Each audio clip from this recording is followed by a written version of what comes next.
Então, bom dia a todas e todos. Queria agradecer a presença de vocês aqui. Né? Já contei aí mais de 30 alunos da nossa faculdade. Maioria esmagadora da graduação e imagino que do terceiro período. Né? Queria agradecer ao apoio da Luciana, que é a nossa secretária do Exército de uma única pessoa, né? Na secretaria do programa, que a gente tem um programa novo, né? A gente está numa fase de transição, né? Nós temos 2 programas e vamos passar a ter um único programa de pós-graduação de Direito. A gente já está nessa transição, então esse evento já é um evento do PPGD novo, integrando com a atividade da graduação da disciplina que eu ofereço, que é Direito Empresarial. Então, a gente está integrando o debate de nível de pós-graduação com alunos da graduação. Isso é muito bom para vocês que estão aí. Primeiro, para abrir a cabeça de vocês, trazer coisas que vocês podem eventualmente não ver em sala de aula, porque as emendas são muito fechadas e também porque o direito ambiental aqui, por exemplo, é uma optativa, um eletivo, não é uma disciplina obrigatória. E a gente tem o privilégio, a sorte de ter conosco aqui uma pessoa que é brilhante, né, que é um amigo querido, que é o professor Carlos Peralta, da Costa Rica, né, que, para nossa sorte também, ele fala um português perfeito, né, porque ele já fez 2 pós-doutorados aqui no Brasil, já viveu aqui uma parte da vida dele, então ele fala um português perfeito, melhor que muitos aqui do Brasil.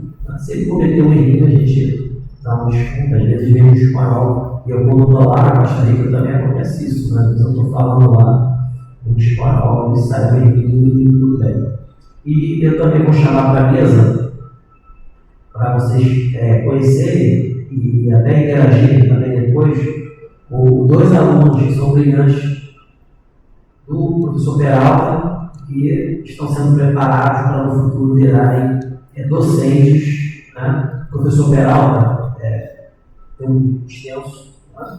Então tem 2 pós-doutorados, não sei se não fez mais um, doutorado, mestrado, e é um professor catedrático de Direito Ambiental da Universidade da Costa Rica.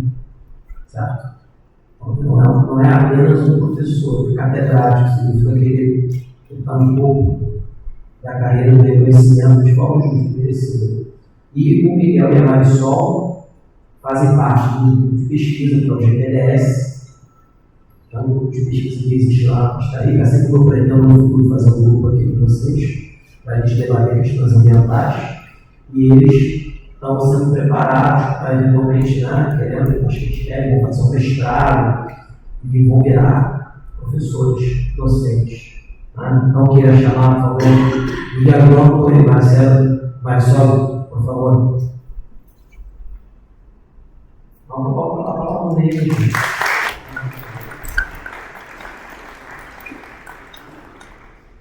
Miguel. Marisol foi ciência calma, e Miguel e Marisol estão aprendendo português, então dei um desconto para eles. Tá?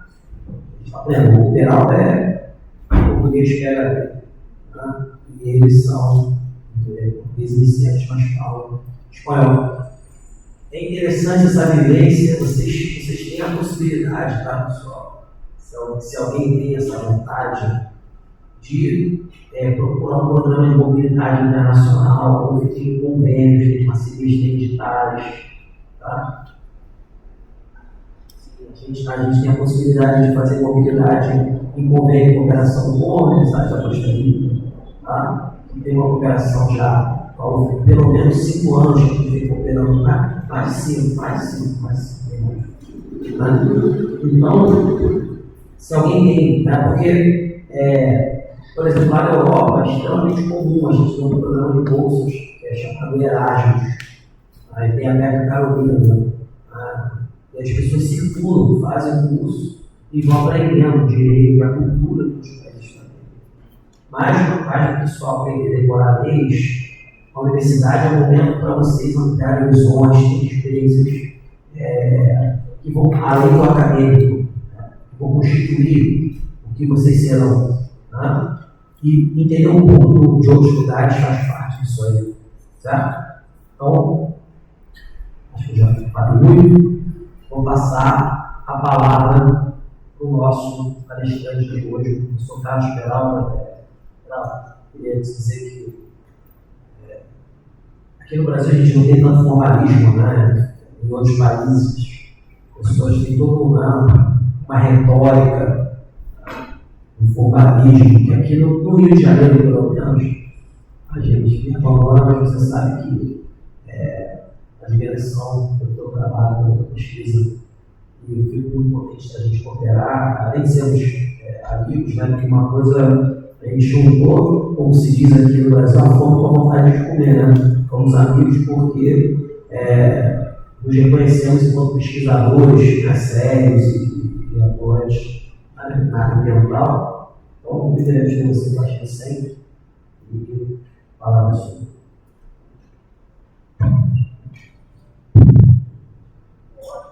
Bom dia a todos, todas. Prazer estar aqui com vocês. Agradecer as gentis palavras do querido amigo, professor Pedro Corvelo. É mais gentileza dele do que verdade. Então, é um prazer enorme estar aqui compartilhando com vocês. Como ele falou, eu venho do Rio.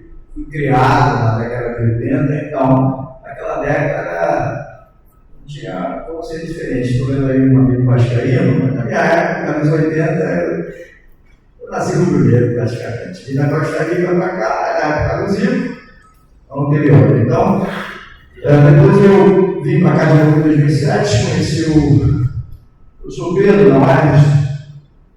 A gente fez uma disciplina de direito ambiental naquela época. Viramos amigos, colegas, e já temos uma imensa cooperação que vai além das fronteiras da Costa Rica. Então, eu espero que essa cooperação possa ser cada dia mais próximo. E o primeiro que eu queria falar para vocês é obrigado por estar aqui. Espero que, eu não diria que é uma aula, eu quero fazer um diálogo com vocês. Então, sintam-se à vontade para participar, para perguntar, para opinar, enfim, para que a gente possa conversar um pouco. E fica também um convite para receber vocês em algum momento, que sabe você é da Costa Rica. Como vocês sabem, a Corte Interamericana fica em São José. Então, muitas parcerias, a gente inclusive está pensando em formalizar um convênio de cooperação entre a UCR e a UF, que vai permitir uma mobilidade, né, para receber estudantes da Costa Rica por aqui e para receber vocês também com muito prazer na Universidade da Costa Rica. Comigo, Miguel Marizol, que são estudantes que acabaram de sair da faculdade e agora estão fazendo seus trabalhos de TCC. Somos coordenadores estudantis do grupo de pesquisa, que atualmente temos 15 estudantes, né, que trabalham com a gente no GPBS. Agradecer então ao professor Pedro pela oportunidade. Ele comentou comigo que vocês estão no terceiro período, né, a maioria, numa disciplina de direito empresarial. Então, o que eu queria propor para vocês é iniciar esse diálogo com alguns conceitos, né, algumas ideias que vão guiar o que a gente vai discutir hoje. A gente vai trabalhar primeiro com um pouquinho de epistemologia, porque a gente vai falar de questões ambientais no direito empresarial, a relação que existe entre uma e outra disciplina. A gente vai ver que essa relação é muito próxima, né? A gente não pode falar o direito num contexto que não seja o nosso entorno, seja ele artificial, seja ele urbano, natural, etc. E a nossa aula de hoje, ela vai ser sobre, especificamente, a ideia de desenvolvimento sustentável, né, E como esse desenvolvimento sustentável vai exigir do direito, da política, da economia, o debate com questões relacionadas com o ODS.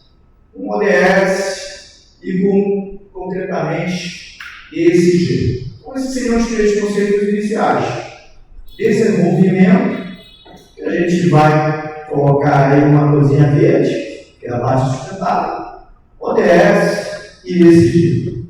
E nesse contexto, as nossas ideias orientadoras, elas passam por três questões principais.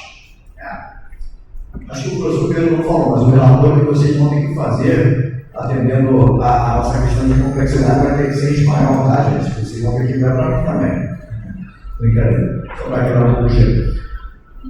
Então, qual vai ser a nossa primeira ideia orientadora? Por que a gente vai falar de desenvolvimento sustentável? A gente vai falar disso porque o direito, que é uma ordem imaginária, que cria ficções para a gente poder conviver numa sociedade de uma maneira harmoniosa, o direito é uma resposta a um determinado problema.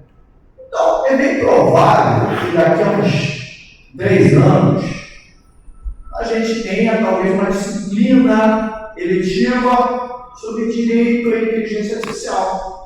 Porque a inteligência artificial está sendo um novo problema que ainda não tem sido observado pelo direito.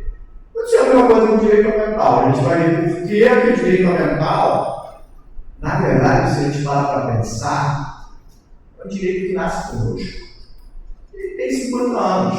Isso, se a gente refletir um pouco, na história do direito, é o quê? Não é nada. 50 anos, o direito ambiental praticamente é uma criança. Né? É uma disciplina, uma área de conhecimento que ainda está tentando se consolidar. O segundo ponto que a gente vai refletir, que está aí nesse desenho, nessa baleia, esse planeta Terra, é a ideia de estado ecológico de direito. Tá? Esse Estado ecológico de direito, a gente não vai pensar ele única e exclusivamente como um Estado-nação soberano. Não, a gente quer pensar no Estado ecológico de direito como um modelo político, econômico, jurídico, com uma dificuldade. Ele vai estar fundamentado numa ideia de cidadania que não é a clássica cidadania relacionada com direitos fundamentais, aquela do Estado-nação. É uma coisa muito mais complicada. É a questão de você pensar numa cidadania cosmopolita. Por quê? Porque os problemas ambientais são globais. E a gente, na política, no direito, temos certa dificuldade para pensar fora das fronteiras, né, do Estado que foi caracterizado nos últimos 250 anos. Então, a nossa segunda ideia é essa. E a terceira, que seria o nosso ponto de chegada, é como esse Estado ecológico de direito, que vai tentar responder a problemas ambientais, que são transfronteiriços, que são sinergéticos, e que são intemporais, como esse Estado de Direito vai orientar a ordem econômica a partir de viés mais sustentável. E olha que esse ano em particular, o debate é ainda mais interessante hoje, ou instigante, porque em novembro nós teremos a COP, né? A COP 30 em Belém do Pará. Tá bom? Então, seriam essas as nossas primeiras ideias. Por que a gente tem problemas ambientais? Né? Como esses problemas ambientais poderiam ser resolvidos a partir de um Estado ecológico de direito que vai introduzir na ideia de dignidade as questões ecológicas? E terceiro momento, o que que é ODS? Quem são os ESG? Para a gente debater um pouquinho sobre o novo papel dos agentes econômicos nessa realidade do antropoceno, da sociedade de risco. Partindo dessas três ideias, não sei se alguém tem alguma ideia ou alguma noção sobre a Costa Rica. Quem conhece um pouco? Costa Rica tem como capital São José. Tá? É um país que, como o Brasil, tem se caracterizado por uma preocupação em fazer uma normativa ambiental que seja, de alguma maneira, efetiva e que tenha uma pretensão de olhar para a biodiversidade, para a mudança climática, para os direitos procedimentais a partir de um novo modelo de Estado. Mas, apesar do tamanho da Costa Rica, nós temos problemas muito similares com os problemas que existem aqui no Brasil. A gente tem normativa, tem legislação, mas na prática essa normativa acaba por não funcionar, por não ser efetiva, o que não integra agentes econômicos, não integra a sociedade civil. Então acaba sendo uma base teórica importante, mas sem uma relevância prática, técnica. A gente estava conversando isso na aula de mestrado, na terça-feira, com os professores Paulo e Casamarço, e como fazer uma normativa ambiental forte, que essa normativa possa ter um grau de efetividade. E aí nós temos um primeiro ponto relevante para entender os problemas ambientais. É relevante ao mesmo tempo super complicado.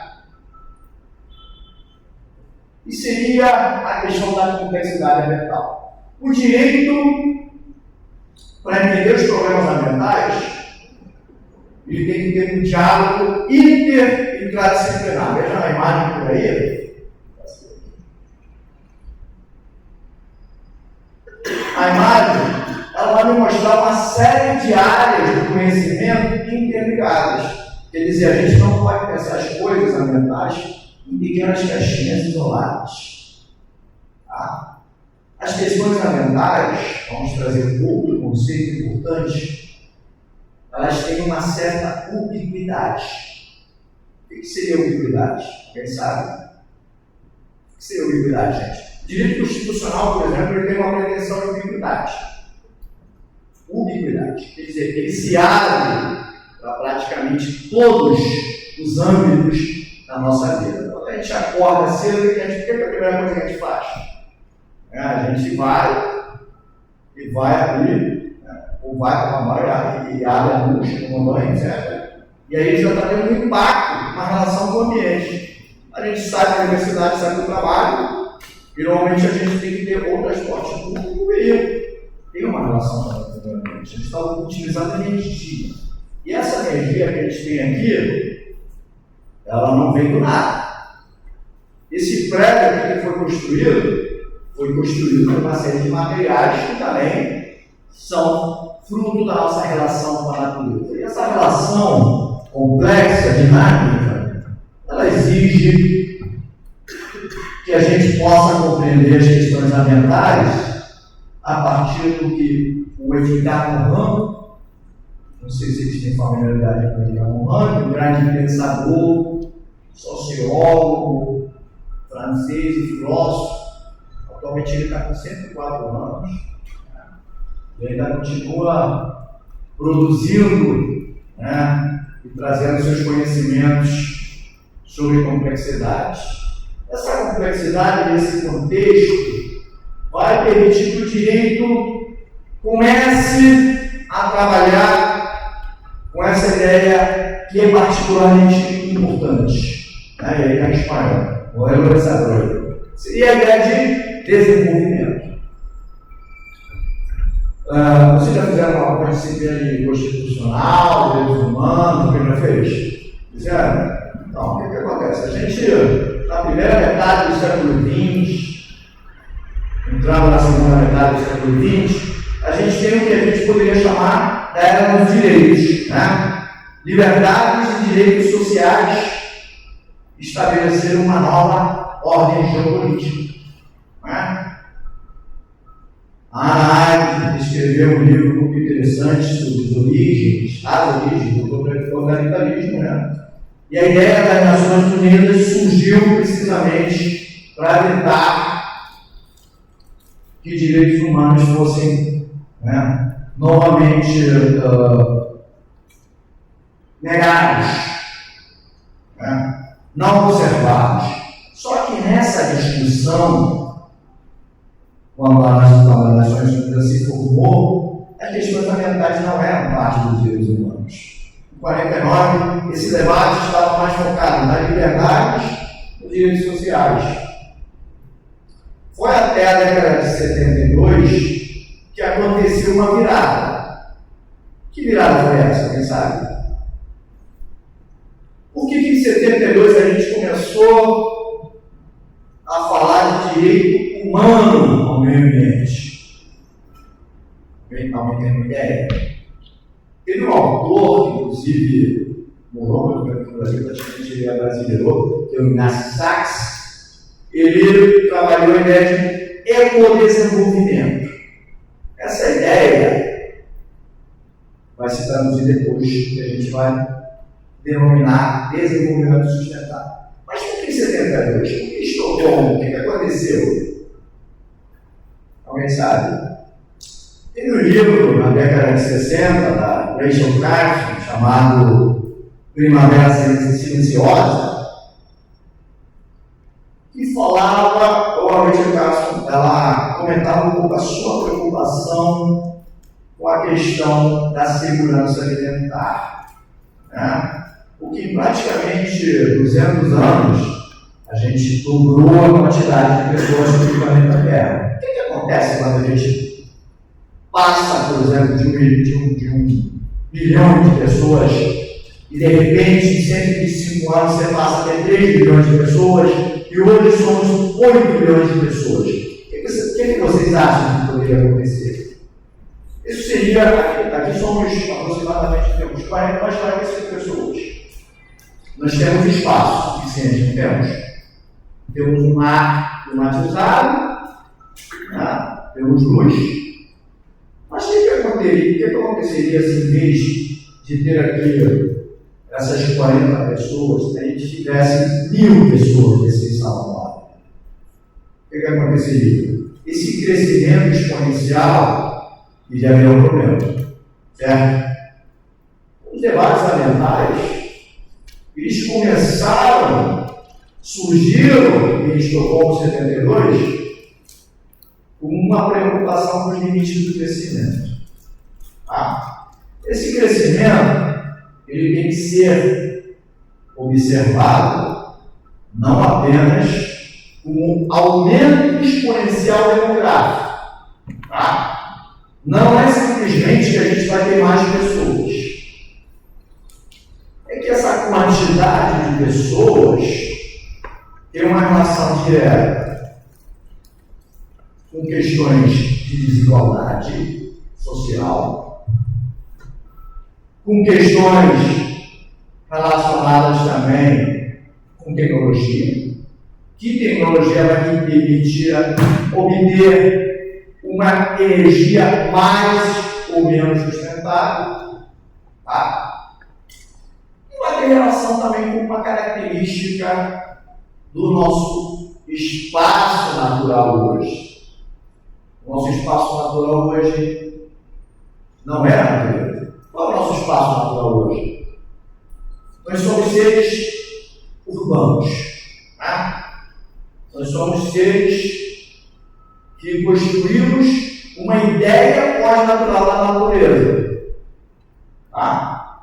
As próprias áreas de conservação, a Costa Rica, a gente chama, tem várias categorias, florestas fluviais, refúgio, parque nacional, não são áreas totalmente naturais, né? Elas têm a mão do homem, a mão do ser humano, tem uma pegada. Então, é claro, quando a gente construiu todo esse modelo sem observar os limites do físico do planeta, a gente criou um problema. Tá bom? Um problema que não foi visto, observado, né, no decorrer do desenvolvimento da nossa civilização. Mas bomba, será que bomba não tinha problemas ambientais?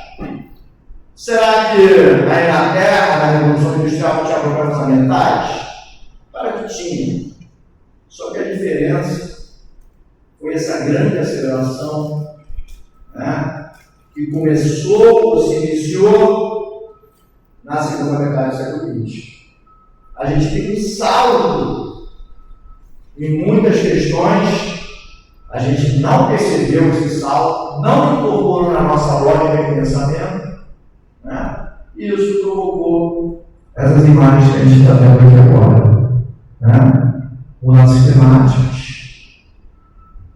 microplásticos, ilhas de plástico, pandemias, aquela imagem era a tragédia que aconteceu no Rio Grande do Sul ano passado, né? Todos, acredito que todos observaram, né? E essas questões dos direitos humanos começaram a se preocupar pela ecologização do direito.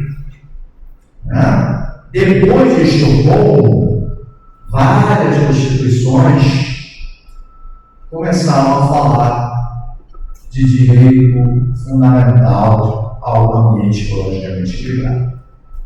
Portugal, Espanha, países do leste europeu, e o Brasil não foi exceção, né? A Constituição de 88, no artigo 225, orientada pela Declaração de Estocolmo, incorporou o direito e dever fundamental ao ambiente ecologicamente equilibrado. E esse artigo 250 da Constituição Brasileira, ele tem que ser observado de mãos dadas ou sistematicamente com o 170 que fala da ordem econômica, não é isso? Questões ambientais, elas têm uma orientação específica para questões relacionadas com a disciplina que você estuda do Brasil empresarial. Tá? A partir desse momento, os debates sobre questões ambientais vão dizer que agentes econômicos têm que incorporar nos seus processos de decisão as questões ambientais. Então, ao mesmo tempo que isso aconteceu, não podemos perder de vista que o direito ambiental ele nasce com uma visão, e isso aqui é muito importante, antropocentrista. O que isso quer dizer? Alguém saberia dizer o que é essa visão antropocentrista? O professor Moraes, inclusive, fala que a Constituição, o professor José Luiz Morato Leite, um dos grandes pensadores do direito ambiental brasileiro, nosso mestre, ele fala que a Constituição brasileira incorporou o antropocentrismo alargado. O que isso quer dizer? O antropocentrismo, na Declaração de Estocolmo, ele faz a proteção ambiental em função do ser humano. Tá? O senhor Morato fala que a Constituição brasileira foi um pouquinho além disso, porque incorporou a preocupação com os serviços ecossistêmicos. Tá? Então, nós temos uma disposição na Constituição brasileira, federal brasileira, forte com a preocupação ambiental e que se fortaleceu ao longo dos anos. O nosso problema parece ser que não é uma questão normativa, é uma questão de como a gente, como cidadão, consegue entender essa ordem imaginária que foi criada pelo direito. Tá? Até aqui está tudo bem, gente? Alguém tem alguma dúvida? Está tudo claro. Se o português estiver um pouco enferrujado, vocês tiverem alguma dúvida sobre a minha mão, por favor, falem que pode falar. Qual é o teu nome? Daniel, pode falar, Daniel. Em qual artigo da Constituição brasileira? Oi? Em qual os artigos da Constituição brasileira? Sim, o direito ambiental, logicamente equilibrado, dá 225 da Constituição Brasileira, que é um artigo robusto, né? Se vocês depois olharem a Constituição, vão ver que é um artigo grande, né? E ele tem que ser interpretado de maneira sistemática com o 170. Então, o direito empresarial ele tem que ser observado em consonância ou concordância com o 170. Tá? E isso aí também é tão importante porque propriedade, que a gente falaria se a gente pensar nas caixinhas e não na complexidade, o direito da propriedade a gente falaria, direito privado. Só que não, né? A gente não pode olhar o direito como direito privado ou direito público. Por quê? Porque a propriedade é limitada. Não é. Ela é limitada por questões de ordem pública. Então, hoje a gente tem a função socioambiental da propriedade. Tá bom?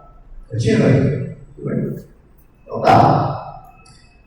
Então, nesse modelo que a gente não incorporou as questões ambientais, a gente foi fazendo ou construindo um crescimento econômico sem olhar para isso aqui.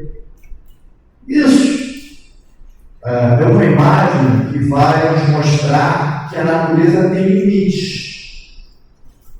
E esses limites foram colocados na pauta científica pelo pesquisador sueco chamado Johan Rockström. Se você fizer uma pesquisa no Google rápida, vocês vão ver a quantidade enorme de resultados sobre a pesquisa do Johan Rockström. Inclusive, na Netflix tem um documentário muito interessante sobre essas fronteiras de risco ecológico. É muito interessante, muito criativo. Meu filho Lucas, que tem 10 anos, já adorou o documentário, porque realmente explica muito bem como a gente não observou esse bolo que tem 9 fronteiras planetárias, né? E quando a gente não respeita o que a gente poderia chamar de receita do universo, cria um problema de dimensões inimagináveis. E aí vai uma pergunta para vocês. Se vocês, junto comigo, brincassem de deuses, qual seria a receita do universo? Vamos brincar de fazer um multiverso e vamos fazer um universo diferente. O que a gente precisaria para fazer um universo? Quais são os 3 ingredientes principais? Alguém sabe? Pode chutar. Meu amigo Vascaíno. O que você precisa para ter um universo? Pode falar, Daniel, por favor. Matéria, energia e espaço. É isso. Matéria e energia, então de mãos dadas, tempo e espaço. Se a gente não conseguir fazer a receita considerando matéria, energia, tempo e espaço, o bolo não vai dar certo. Se a gente não respeitar que esse espaço aqui é para 100 pessoas, 120, tá? E a gente colocar 500 pessoas, a gente vai ter problema. Se a gente colocar muita matéria não orgânica nesse espaço, a gente vai ter problema. Foi isso que a gente fez com o desenvolvimento. A gente brincou de Deus, extraiu energia dos combustíveis fósseis, sim, e essa energia extraída dos combustíveis fósseis devolveu calor e transformou a nossa época numa época de crise climática, de mudanças climáticas, que está derretendo as geleiras, está provocando acidificação dos oceanos, comprometendo a biodiversidade. O que é a biodiversidade? É a relação à energia no espaço.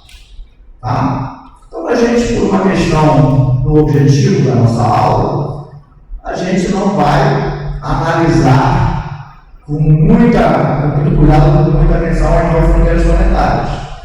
Para efeito do nosso estudo do relatório de vocês, o que seria bem interessante é saber que o desenvolvimento pautado por uma lógica econômica nunca observou isso.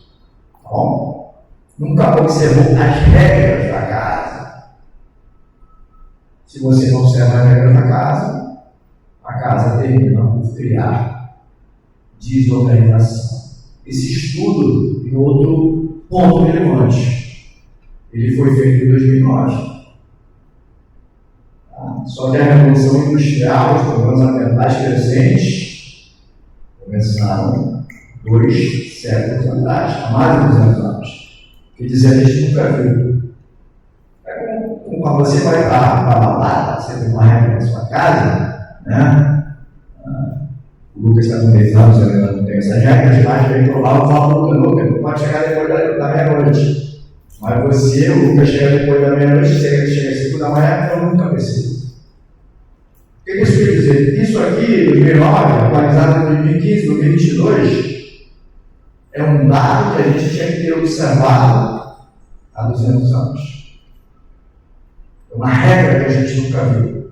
Só agora percebeu que todas essas fronteiras que estão em vermelho estão colocando um alerta de risco excessivo. Tá? E aí vem outro conceito importantíssimo para nosso debate de hoje: a ideia de risco. O direito está acostumado a trabalhar com perigo. Tá?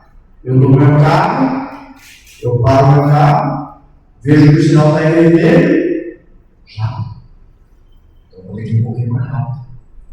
Sinal está em vermelho, e o que acontece se eu não vou respeitar o sinal em vermelho? Eu estou provocando um perigo. Eu sei que alguém pode bater e provocar um acidente. O risco não. O risco é uma questão que a gente não sabe o que pode acontecer. Vamos pensar em energia nuclear.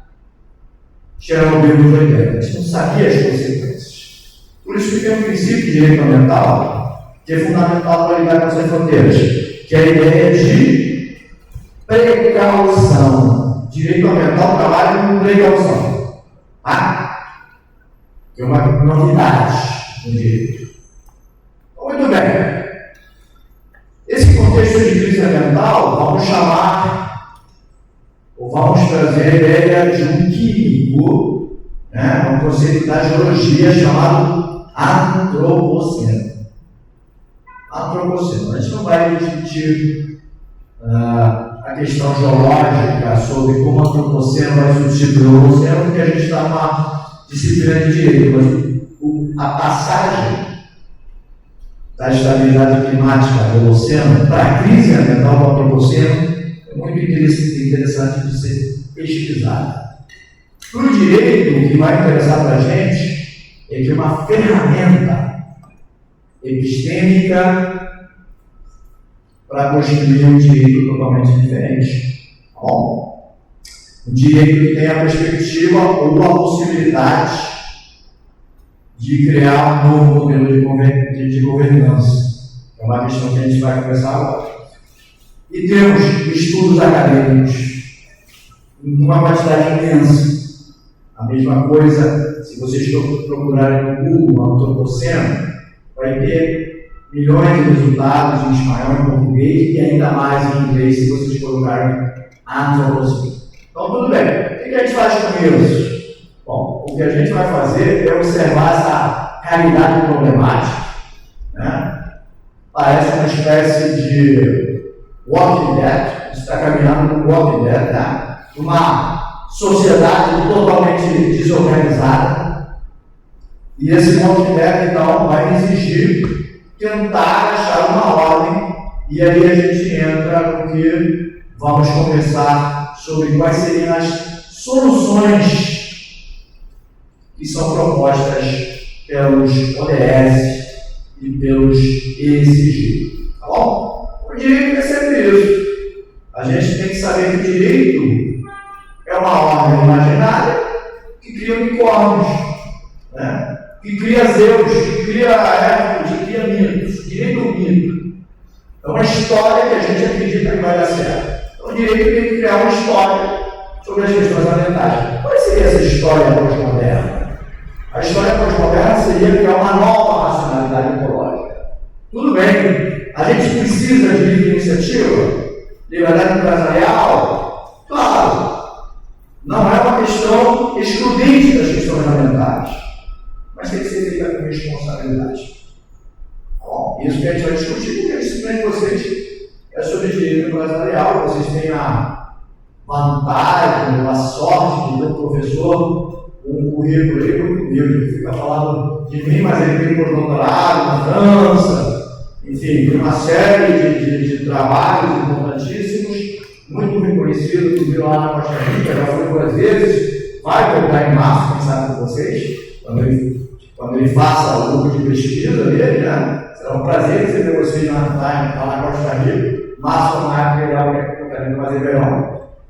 Então, como que a gente vai evitar que a Rio Mais 40 seja uma conferência totalmente esvaziada? O que a gente vê em cada conferência é que você acaba puxando para a barriga os problemas. Aí você acaba colocando uma teia verde.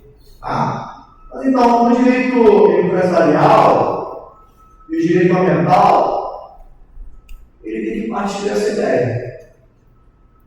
Voltamos para aquela imagem dos limites biofísicos. Essa aqui, estou ocupando o tempo. 40 já? Vou falar 50 minutinhos. Vai. Falta muito. Tem mais 2 horas também para gente. Obrigado, já estou terminando, tá? Vamos levar isso aqui. Isso aqui é o que a ciência observou.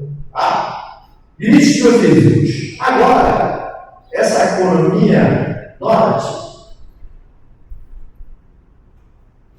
de rosquilha é você olhar para aqueles limites e incorporar as questões sociojurídicas, tá? Que tem relação com o direito à água, que tem relação com o direito à saúde, que tem relação com participação pública, que tem relação com direito indígena, né? E volta e meia tem aquele debate, né? No Brasil ainda sobre a demarcação de terras indígenas. Então, esses limites vão permitir orientar e vão permitir redefinir direitos. Hoje a gente não fala pelo direito ao ambiente ecologicamente equilibrado.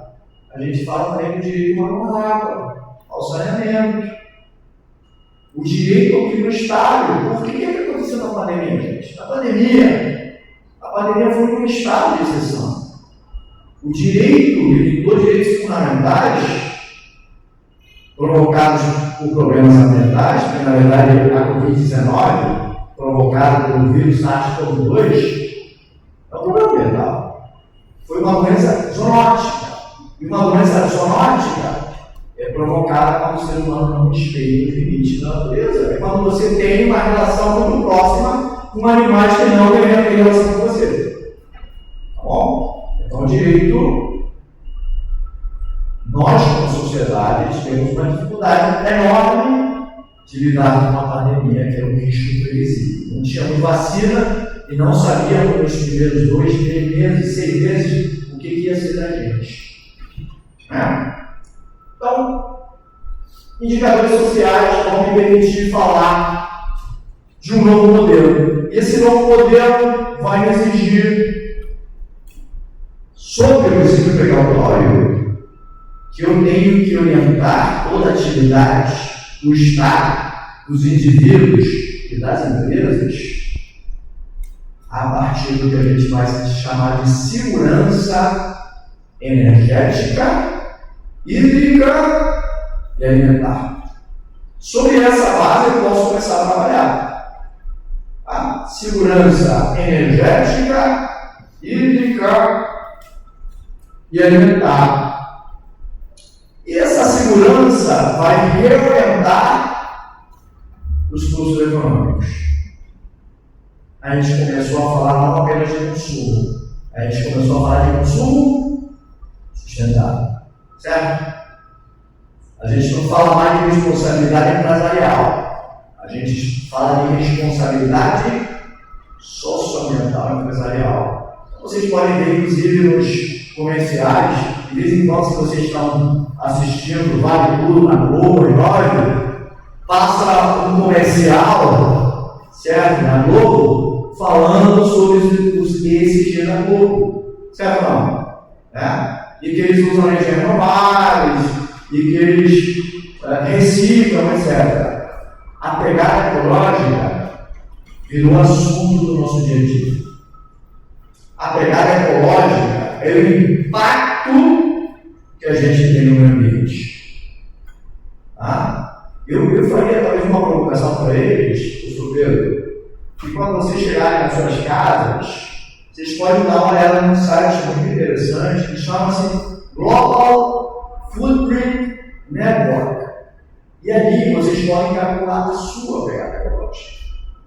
Pegada ecológica de vocês, claro, que a gente responder de maneira consciente, né? Tudo aquilo que vocês compram no dia dos namorados, agora em junho, tudo aquilo que vocês compram para o Black Friday, etc. E você pode ver também a pegada ecológica brasileira, da Costa Rica. Questões de tempo, a gente só vai observar que essa pegada tem vários componentes. Vários. A gente, por questões de tempo, como eu falei, não vamos analisar por aqui, mas, por exemplo, tem relação com pastagens, com áreas costureiras, etc. Não temos um único tipo de pegada ecológica, temos vários. E isso é muito importante no direito empresarial. Porque quando eu desenho a estrutura e o funcionamento da minha empresa, hoje eu tenho que observar a minha pegada de carbono e a minha pegada hídrica. Então, o direito se abre, deixa de lado o positivismo e entra numa esfera ambiental neopositivista que incorpora indicadores de sustentabilidade ambiental. Pegada hídrica e pegada de carbono. Por que esses indicadores são importantes? Eles vão definir o meu orçamento. Certo? O que acontece no nosso dia a dia em casa? A gente tem um orçamento. Eu recebo tanto dinheiro, tanto salário, eu recebo 5 mil reais de salário. Se eu gastar 7 mil, o que vai acontecer? Eu vou começar a passar o cartão de crédito, e aí vai gerar uma coisa. Eu vou começar a usar o cheque especial, e isso vai se acumular e vai criar um problema no final do ano. E aí então entramos no nosso último ponto, os últimos 5 minutinhos, e a questão do ESG e a relação do ESG com o desenvolvimento sustentável. As empresas, para elas, é interessante incorporar a variável ambiental. Por quê, gente? Uma empresa que possa investir em projetos de reflorestação, por exemplo, pode ter exceções, pode ter redução de alíquotas, entendeu? Ela vai pagar menos tributo. Então começa a ser interessante. Um diálogo ambiental que começa a aumentar economicamente o nosso mercado. Tá? Ele vai, o ESG, vai reformular as estruturas e os processos de decisão dos agentes. Vamos pensar num exemplo simples. Quando a gente vai para o supermercado, tá? E a gente não tem muito dinheiro para fazer as compras, vocês compram o produto orgânico ou o produto que não é orgânico? Vamos para o mais barato, né? Vamos para o imediato. Porque a lógica, vamos dizer assim, a lógica está invertida. Um produto orgânico é mais caro. Que é um absurdo. O papel reciclado mais barato ou mais caro? Mais caro. Ele está engraçado, você vai para o supermercado, e no supermercado eles até fazem uma distinção. Vai comprar essa alface que tem agrotóxicos. Eles colocam alface sem agrotóxicos. E você sabe que vai consumir agrotóxico. E você compra alface. E está com agrotóxico para barato. Tá? Então, os ESG, eles têm que mudar essa perspectiva. Tá? Eles fazem, então, naquela receita que a gente viu sobre energia, matéria, espaço e tempo, uma readequação do que a gente tem que entender dessa receita. E incorporar, gente, a questão da governança, com transparência, por exemplo, incorporar a questão social com a questão, por exemplo, da igualdade de gênero, e incorporar a variável ambiental. E aí temos especificamente o que seria isso. A empresa tem que incorporar o uso de energias renováveis. Para quê? Para mitigar a mudança climática. Tá? A empresa tem que incorporar questões relacionadas com direitos do trabalhador, aspecto social, e tem que incorporar questões de governança, considerando, por exemplo, transparência fiscal. Pagar o que você tem que pagar de tributo. Né? Imagina que o tributário seja mais para frente, né? No plano de estudo de vocês. Mas tributário também tem uma relação direta com as atividades empresariais e ambientais. Tá bom? Depois você me fala se ficou boa foto. Já tirar uma foto de alguma coisa, você me fala, tá? Depois, eu vou passar um PDF do professor Pedro sobre esse PowerPoint, tá? Para facilitar um pouquinho que vocês possam analisar mais um pouco as questões que a gente debateu por aqui, tá, gente? E aí, quais são os benefícios dos ODS e ESG? Essa rodinha aí, essa roleta aí vai dizer ambiental. A empresa tem que se preocupar com diminuir emissões de carbono, com diminuir resíduos, com produzir, reutilizar, reciclar. Socialmente, a empresa tem que ter uma responsabilidade com os direitos humanos. Isso, infelizmente, na América Latina ainda não acontece. E volta também a gente vê casos, inclusive, de escravidão disfarçada. Governança, isso aí tem que ver com questões de transparência, direitos acionistas. Tá? Então, isso aqui a gente vai passar um pouquinho mais rápido. É interessante os agentes econômicos adotar esses riscos. Então, vocês veem, por exemplo, que na Europa, às vezes são barrados produtos brasileiros ou da Costa Rica, porque eles são frutos de desmatamento.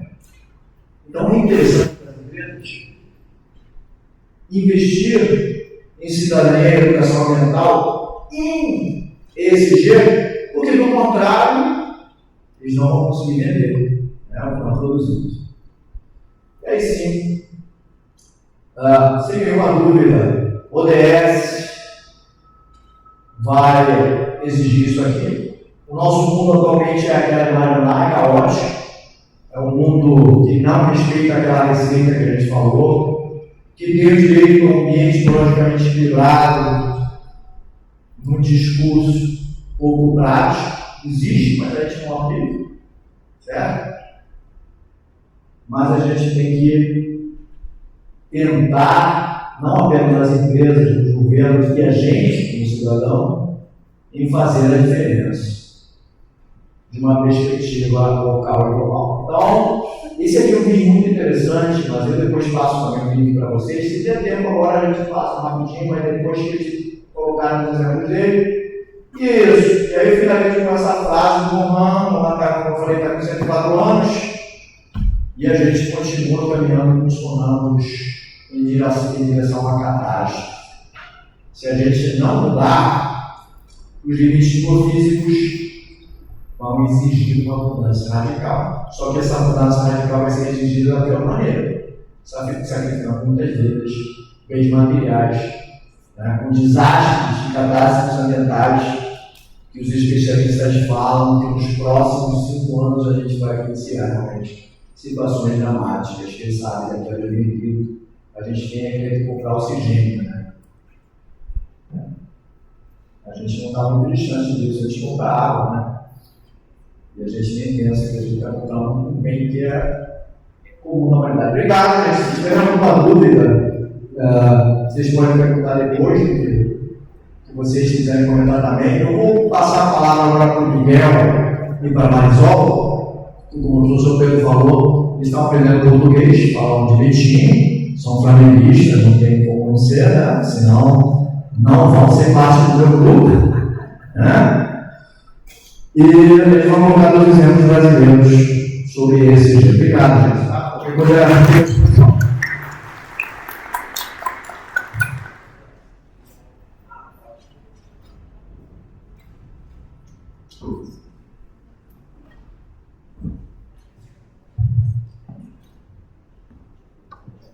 Bom dia. Então, como o professor falou, eu não falo português muito bom ainda, mas estou aprendendo. Então, eu vou tentar falar português devagar, mas se vocês não entendem, podem me perguntar. Eu procuro uma outra palavra, ou os professores ajudam a gente. Então vamos ao tema. Nós estamos achando quais exemplos que usar para vocês hoje.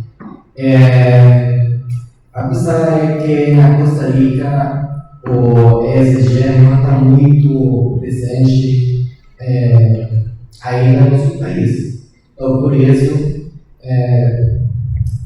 pesquisamos quais são exemplos brasileiros e desse modo vocês também conhecem essas empresas, é mais fácil compreender o que é isso.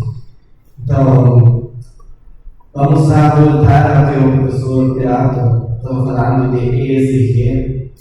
A E do inglês environmental, que no português seria ambiental. Então, o que é ambiental? Gases do efeito estufa, recurso hídrico, com a produção desses materiais. Depois social, como são as condições dos trabalhadores das empresas. Tem feito políticas para que essas pessoas ganhem salários dignos. E também o último ponto, G, governança. Então, como essas políticas chegam a gente, como o professor falava, por exemplo, no grupo, tem anúncios que vocês podem ver. Eu vou falar de um exemplo, e depois eu vou falar de outro. O exemplo que eu trouxe é uma marca francesa brasileira, que é a Veja. Vocês conhecem esses sapatos. Então, eu vou falar desses três pontos de Veja. Depois vamos fazer uma comparação. Veja Nike. Depois podemos falar se vocês acham que o ESG verdadeiramente faz um impacto no Brasil, no mundo ou nas empresas. Então, vamos para.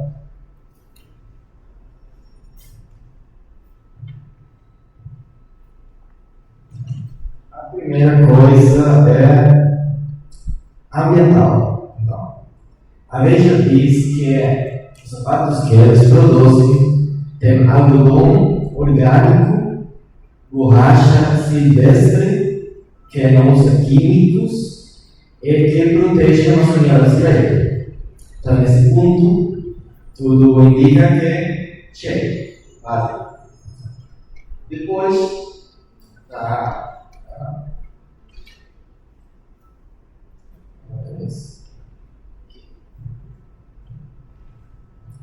a questão social. Vai na página, no website do Veja, eles falam que trabalham somente com cooperativas de agricultores brasileiros, que os salários são dignos e que tem comércio justo. As fábricas são responsáveis dos direitos laborais e tem políticas de transparência pública e condições e essas condições para os preceitos deles comerciais. Por último, a governança. eles falam de uma estrutura empresarial ética e transparente e de um modelo que faz o que diz. Não sei se isso faz sentido, que eles falam uma coisa e fazem mesmo. Por último, que isso eu acho interessante, eles não pagam publicidade porque eles acham que seus produtos pagam por eles. Então, que a gente conhece que é Veja porque é uma marca sustentável, então não tem que pagar publicidade, e esse dinheiro vai para salários justos na economia circular. Então, você quer dar seu exemplo e depois fazemos discussão? Obrigada, bom dia a todos e todas. Meu nome é Marisol. Eu vou falar sobre outro exemplo, a Elisma, que é uma empresa de energia, fica no Brasil, tem 30% de energia do país e fica no estado de São Paulo. Aspecto de ambiental, tem um programa de transição energética para reduzir gases de efeito estufa, tem um programa de proteção de bioma atlântica, que eu acho que é muito importante para combater as mudanças climáticas, mas é importante que as empresas tenham essa responsabilidade em temas de clima. O aspecto social tem apoio a programas educativos e também procura no bem-estar dos trabalhadores.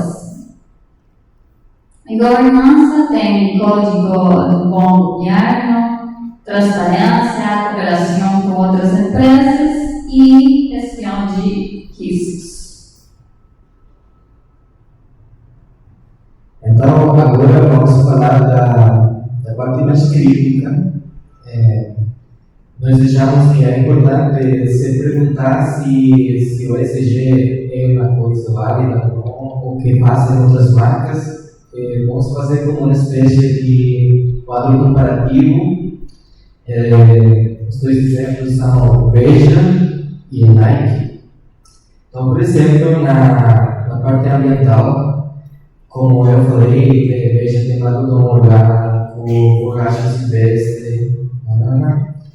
mas, por exemplo, as outras marcas que nós vemos mais comumente no mercado, algumas vezes falam de reciclagem de materiais de seus produtos, mas não sempre todos os produtos são reciclados. Muitos desses produtos caem ao lixo, geralmente. Na parte social, Veja falava de cooperativas, comércio justo, etc. Mas nós sabemos também que muitas das outras marcas, os sapatos, de moda, em termos gerais, tem uso de trabalhadores de países empobrecidos que não têm as mesmas condições que têm os trabalhadores de Veja, por exemplo, e que eles han melhorado as condições dessa gente só depois de escândalos mediáticos. E o último ponto, que é a governança, falávamos de valores éticos na publicidade, nesse lado, e no outro, o ESG é também publicidade para eles, porque eles falam essas outras marcas, nós fazemos isso. Então, ao final do dia, isso é também publicidade que eles fazem. Não necessariamente porque creem no ESG, senão porque é publicidade que nós poderíamos achar que é greenwashing. E essa é a última parte da nossa intervenção, que é as críticas e esses modelos. Alguma gente fala que Beja, por exemplo, é uma marca elitista, porque são mais caros. Não sei qual é a palavra no português, mas escalável nos termos empresariais. E também que pode ser idealista, porque as grandes marcas não podem fazer isso. Mas, no outro lado, as marcas de toda a vida, ou marcas muito grandes, são incoerentes com a cadeia de suministros e também fazem greenwashing, dizem para você que tudo isso é reciclado, que tem comércio justo, mas verdadeiramente, quando nós vemos documentários, podemos ver que os trabalhadores de países como Bangladesh estão tendo condições péssimas, quase escravistas. Então, se vocês quiserem, nós podemos falar com vocês sobre esse tema. Se vocês querem participar, dizer para nós o que acham sobre ESG, o que acham sobre os exemplos que nós discutimos. Ou também sobre, abrimos agora um momento de perguntas para o professor também.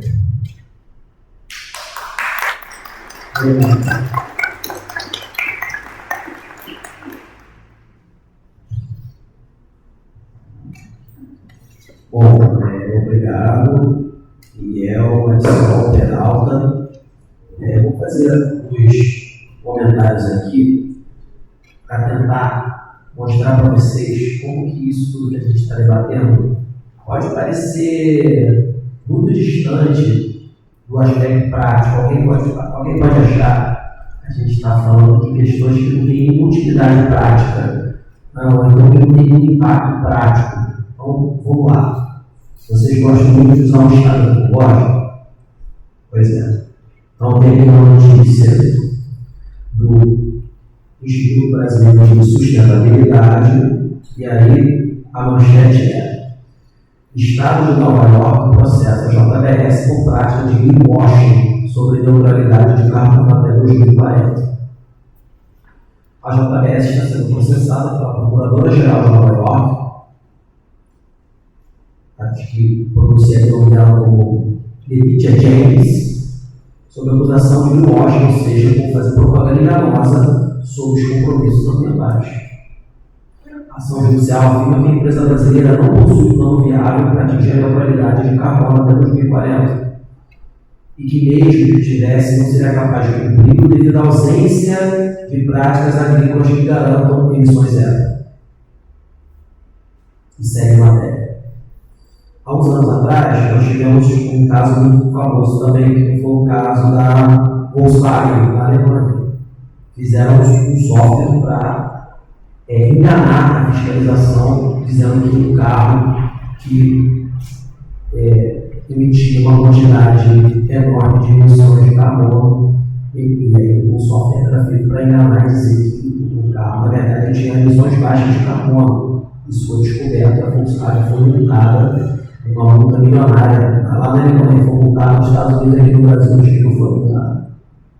Então, se nós olharmos a nossa Constituição, ela também lembrou, e veja que interessante, eu mesmo não trabalhei isso com vocês na emenda, porque praticamente nenhum livro fala disso. Quando a gente fala de princípios do direito empresarial, a doutrina não fala da proteção ambiental, mas está lá, o artigo 5º, ou perdão, o inciso 5º ou 6º do artigo 170. Fala, tem como princípio da ordem econômica a proteção ambiental, inclusive com tratamento diferenciado conforme os impactos dos produtos ou serviços. Então, o artigo 170 coloca com todas as letras a proteção ambiental como um princípio, uma diretriz da atividade econômica. Isso não significa dizer que vai haver um radicalismo, que os ambientalistas são xiitas, pelo menos que não, nem todos. Boa parte não é nada xiita. Mas o que não pode acontecer é nem um extremo e nem o outro. Todo extremo é muito ruim. Então, o que a gente presencia hoje no Brasil é, infelizmente, mesmo com catástrofes climáticas como a do Rio Grande do Sul, estiagens totalmente fora da média na região norte do Brasil, na região amazônica, por exemplo, que tem as maiores bacias hidrográficas do mundo, os maiores rios do mundo, os rios de Belém. Tem pouco tempo, vocês sabem, né? Eu falei para vocês. Em Belém, a praia é de rio. Você acha que você está no mar, você não vê o outro lado do rio. Isso para vocês entenderem a quantidade de água que no norte do Brasil está sofrendo com estiagens severas em 2023 e 2024. E as pessoas dependem daquela água para viver. Que o peixe, a proteína básica, a principal proteína da região norte é o peixe.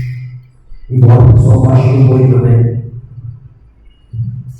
Mas as pessoas mais humildes pescam ou compram peixe barato. E aí, sem água, sem peixe. Sem água do rio, sem água para consumo, sem água para nada. Essa é a base da vida das pessoas. E mais, sem água no rio, sem transporte. Que lá não é ferrovia, não é carreteira, não é rodovia, é hidrovia. As grandes distâncias da região norte são percorridas a mar. Então você paralisou a região inteira do Brasil 2 anos seguidos, 2023 e 2024. E mesmo diante de todo esse contexto, mesmo depois de uma pandemia, que é um problema ambiental, no século XXI nós já tivemos uma quantidade enorme de doenças zoonóticas, gripe aviária, gripe suína, SARS-CoV. Okay? Então, nós já temos um quinto do século XXI, provavelmente mais zoonoses e mais eventos desse tipo do que em todo o século passado. E mesmo diante de todo esse contexto, e mesmo diante da disposição da Constituição, e mesmo diante de uma parte do mercado que cobra o ESG, que cobra a responsabilidade socioambiental, que cobra a governança. Então, o acordo do Brasil com a União Europeia está travado por questões ambientais. Tem o proteger o setor da Europa agrícola que está tentando se proteger da competição com o setor agrícola brasileiro. Isso também é verdade. Mas a questão ambiental é importante para a Europa e o Brasil não cumpre com os parâmetros. E o que a gente vê hoje no Brasil? A ministra do Meio Ambiente é insultada e desrespeitada. O Congresso está tentando o tempo todo passar leis que fragilizam a proteção ambiental, que diminuem a eficiência de instrumentos como o licenciamento ambiental. Então, vejam, não é uma questão de sim ou não. Toda atividade tem impacto. Toda atividade tem impacto. Não tem nenhuma atividade sem impacto. A questão é manejar os impactos. Não é ser estrita, mas é tentar manter o equilíbrio ambiental. É disso que a gente está falando. Então, porque eu queria que vocês se sensibilizassem, porque vocês são jovens.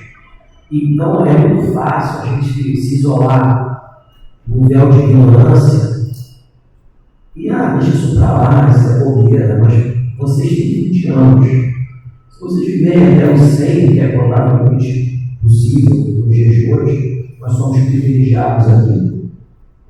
Nós temos condições de comer e nós tomamos vacina. A vacina é gratuita, inclusive está lá para você tomar se você quiser. E vocês não estão 500 anos ainda de vida pela frente. Vocês vão pegar o caos total do planeta. Eu vou estar muito velhinho, provavelmente já esse ano, não vou saber, não vou lembrar de nada. Se eu já não tiver subido lá do outro plano, outra coisa que eu não sei o que é. Mas vocês vão estar aqui. E os filhos de vocês, e os netos de vocês, eles vão estar aqui por muito mais tempo. E a gente está chegando num ponto, isso que eu quero falar para vocês, das fronteiras planetárias. Tem um detalhe que eu não sei se ele mencionou, acho que não, é que a gente está chegando num ponto de não retorno. O que é o ponto de não retorno? O planeta, na sua estrutura, o planeta funciona como um organismo vivo. O planeta está aqui, o planeta Terra, há bilhões de anos. Bilhões de anos. Nós estamos aqui há alguns mil anos, algumas centenas de mil anos. O planeta vai viver sem a gente. O Lovelock já falava isso. Se as espécies humanas aparecerem, o planeta continua com outras espécies. E nós somos a única espécie com as nossas práticas que nós nos auto-abençoamos. Nós somos, como diria o Sebastião Salgado, nós somos uma espécie espiritiva. Sebastião Salgado fala que às vezes ele tinha vergonha de ser humano. E a gente precisa mudar. Então vocês têm que aprender. E vejam, essa ideia do ponto de não retorno, são estudos científicos. Não é uma opinião sobre isso. Então, pensem, vocês são jovens, vão viver aí muitos anos, vão querer ter filhos. Essa questão ambiental não é uma besteira. É algo que já impacta a vida de vocês, já impacta o preço dos alimentos, que as mudanças climáticas impactam a produção de alimentos. Já impacta a saúde de vocês, já impacta a vida desde a pandemia. Extremos climáticos, isso só vai piorar. A gente precisa que vocês abracem isso, entendam isso, saiam dessa redoma de isso é bobeira. Então, porque os interesses políticos e econômicos não estão necessariamente preocupados com a sustentabilidade. Estão pensando no ganho de curto prazo. Então pensem, eu tenho que manter alguma coerência. Então aqui no evento tem copinho de papel. Eu uso esse copinho de silicone, essa garrafinha para não usar garrafa plástica, para conferir isso aqui dentro. Eu sou perfeito? Não, também estou poluindo, porque não tem como viver sem poluir esse planeta hoje. Mas eu tenho uns sapatos lá que a sola foi reciclada. E a gente tenta manter as coisas funcionando, ao invés de ficar trocando o tempo todo. Tenta consertar, tenta usar aquela coisa até acabar. E se vai se desfazer da alguém que precisa. Porque o social, o ambiental e o econômico, eles estão ligados. Quanto mais governança, mais transparência, mais controle. Por isso que a CVM, a Comissão de Valores Mobiliários, tem normativas sobre ESG, para que as sociedades anônimas que têm capital aberto, que estão atendendo no mercado, possam observar práticas de ESG. Isso está sendo monitorado. Nós temos uma lei que acabou de ser aprovada no final do ano passado, no mercado brasileiro de emissões. Significa dizer que não é uma opção, ou é ambiental ou é economia. E a Constituição fala isso. A Constituição manda conjugar. Então a gente tem que ter um poder econômico inteligente, que privilegie opções e saídas ambientalmente justas, socialmente justas. Porque senão o futuro vai escapar pelas mãos. Então, antes do debate, queria que vocês vissem, se vocês pudessem, essa série da Netflix é muito boa, e vejam um comentário que foi feito em homenagem ao Sebastião Salgado, um dos maiores fotógrafos do mundo, da contemporaneidade, e vejam lá o comentário, Sal da Terra. Ele vai falar de questões sociais, vai falar de questões ambientais. E qual foi a primeira formação do Sebastião Salgado? Economista, trabalhando no Banco Mundial. Gente, esse é um assunto, essa é uma pauta urgente, séria, vocês precisam abraçar isso. Isso não é só um relatório, não é só para a minha cidade empresarial, isso é para a vida de vocês. De quem depois. Sabe? Então, acho que já me estendi muito. Então, vamos lá. quem quer alguma pergunta, quem quer fazer algum comentário, gostaram? Alguém tem algum outro exemplo que quer compartilhar com a gente? De greenwash, de ESG? Pode vir aqui fazer a pergunta no microfone, ou pode falar daí, mas ele falar o último. Por favor, pode vir.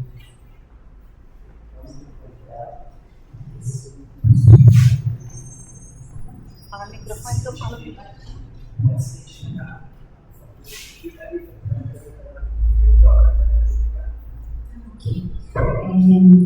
Eu vou falar um pouco baixinho. Sou professora da Cândido Mendes e meu marido é da Costa Rica, cria da UCE, então nós viemos prestigiar por causa do professor Paulo Corval, né, que é o nosso orientador. E eu tenho muita curiosidade sobre a Costa Rica, essa questão da sustentabilidade. As minhas duas perguntas vão ser sobre a Costa Rica.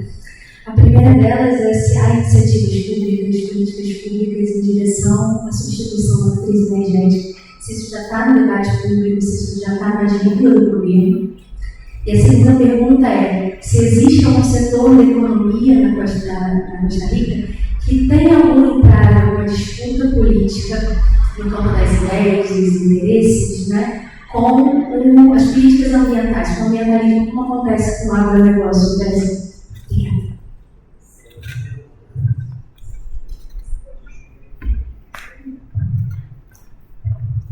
Teoria, prazer enorme, conterrâneo, justo. Então, acho que as suas perguntas são muito pertinentes. Vou colocar talvez exemplos. Um deles, talvez um exemplo não tão positivo. Vamos lá. Vocês já ouviram falar do acordo de Estácio? Já ouviram falar? Nos documentos internacionais, na Rio 92, que foi exatamente no ano de 1992, teve um princípio na Declaração de Rio, que é o princípio 10. Tá? Esse princípio 10, ele fala sobre informação, participação ambiental e acesso à justiça. Tá? Então, para você ter um direito substantivo vivo na prática, para você participar em decisões democráticas, e particularmente ambientais, você tem que ter informação. Certo? Se você é informado, você participa. Se você é um defensor ambiental na América Latina, você está correndo sendo risco. Então, em síntese, o Acordo de Escazú foi um acordo internacional fundamentado nesse princípio 10 de 92, que, no entanto, a gente só começou a discutir na Rio 20 em 2012. Veja como as questões ambientais realmente acabam sendo negligenciadas, né? Deixadas. De 92 a 2012, 20 anos se passaram. Chile e Costa Rica lideraram esse acordo para que a América Latina pudesse garantir informação, participação e acesso à justiça. Até tudo bem. Dos 33 países da América Latina, 24 assinaram. Lógico que a Costa Rica, em tese, junto com o Chile, promoveu um debate assinado. O problema foi o que aconteceu depois. O debate foi feito sobre a Acordo de Escazú em 2018, nesse município chamado Escazú, que na nossa língua indígena seria Pedra do Descanso. O que aconteceu porque a Costa Rica ficou nessa pedra de descansando até agora? Porque ela promoveu o debate, junto com o Chile liderou, mas depois não quis ratificar. O governo da Costa Rica, 2 governos seguidos, não ratificaram o Escazú. E o último governo falou que não vai ratificar, que prefere que o nome do acordo seja outro. Por quê? Porque na visão do setor empresarial da Costa Rica, do atual governo anterior, o acordo de Escazú, por proteger questões ambientais, ele é contrário à liberdade de comércio. E o debate fica mais esvaziado quando vai no Tribunal Constitucional, que a gente está na sala dos funcionários, na quarta. O debate fica mais esvaziado quando vai uma consulta de constitucionalidade nesse tribunal. E os ministros, que eles chamam de magistrados, falam que o acordo de descanso pode ter vícios de constitucionalidade. Só que, quando eles fazem essa análise, eles aplicaram o princípio precautório como se fosse direito penal e não ambiental.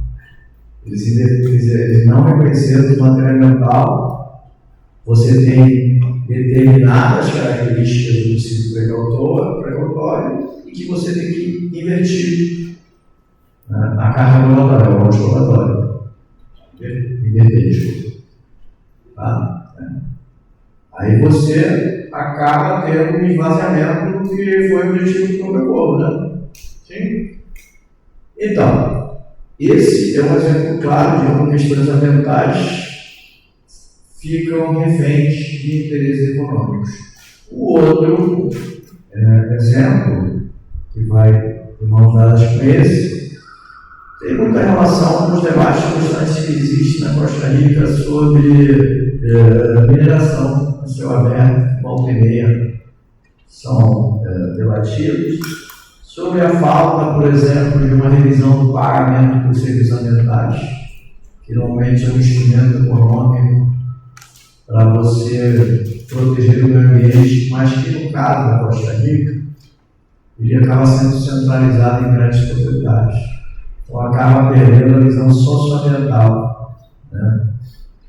Tributação ambiental, e talvez o exemplo que eu queria colocar, e as pessoas perguntam são muito interessantes e pertinentes.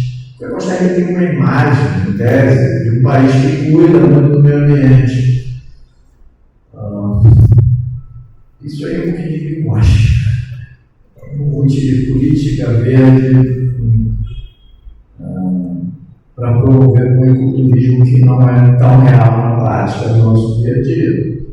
Porque Costa Rica ratificou o Acordo de Paris de 2015, assinou, ratificou, e até agora a gente não tem política nacional de mudança climática na Costa Rica. Perfeitamente a gente poderia repor uma ação de constitucionalidade da comissão. Então, uma coisa é o discurso, outra coisa é a prática. E um exemplo que tem muita relação com o que você perguntou, Costa Rica tem o Sistema Nacional de Conservação de Reserva Mundial, foi criado em 77. Atualmente tem programa de financiamento muito sério. Mas a questão que eu queria colocar é o seguinte: o caos que a gente tem no que eles chamam de grande área metropolitana, ele fica refletido nesses dados. 60% da população da Costa Rica trabalha e mora em 4% do território. Você imagina o caos que pode ser isso, em termos de engarrafamento. Né? Para você pegar um carro e ir de um lugar para o outro, 2, 3 quilômetros, às vezes é 40 minutos. É uma São Paulo em dimensões menores. Isso que eu ia falar. E você tem uma cultura na Costa Rica do carrocentrismo, que eu chamo. Você no seu bairro, você não tem bancos, você não tem supermercados. E outras questões. Para ir ao supermercado, falta leite.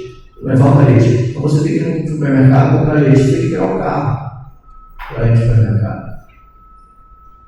Tá? Então é uma questão que tem uma relação muito direta com a pegada de carbono. Energia renovável, como você colocou aí. A Costa Rica, a maioria da energia da Costa Rica é de fontes renováveis, as hidrelétricas. Mas também tem debates muito similares com os debates que aconteceram aqui com o Belo Monte. Lá aconteceu com o o projeto de Tiquis, no Rio Grande do Terra. Também teve uma série de questionamentos, enfim. No fim das contas, a gente resolveu o assunto por uma questão do relatório do comissionado das Nações Unidas.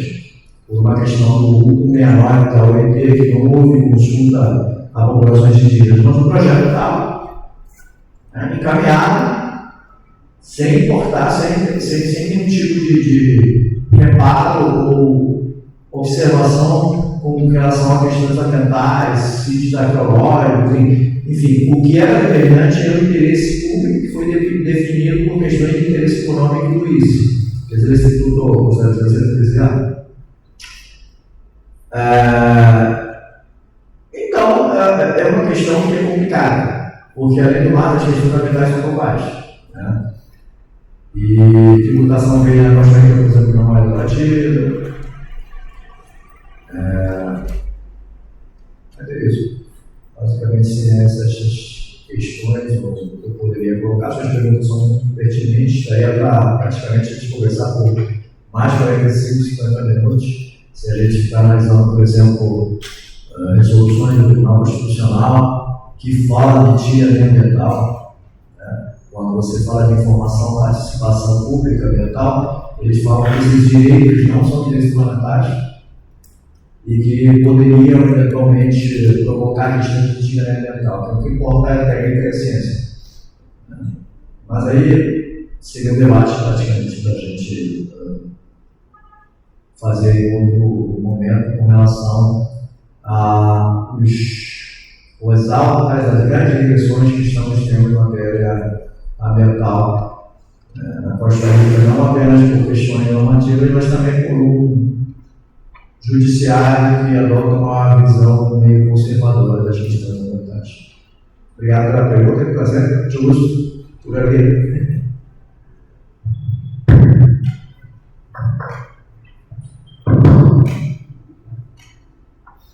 Alguma outra pergunta? Pois não, vem aqui.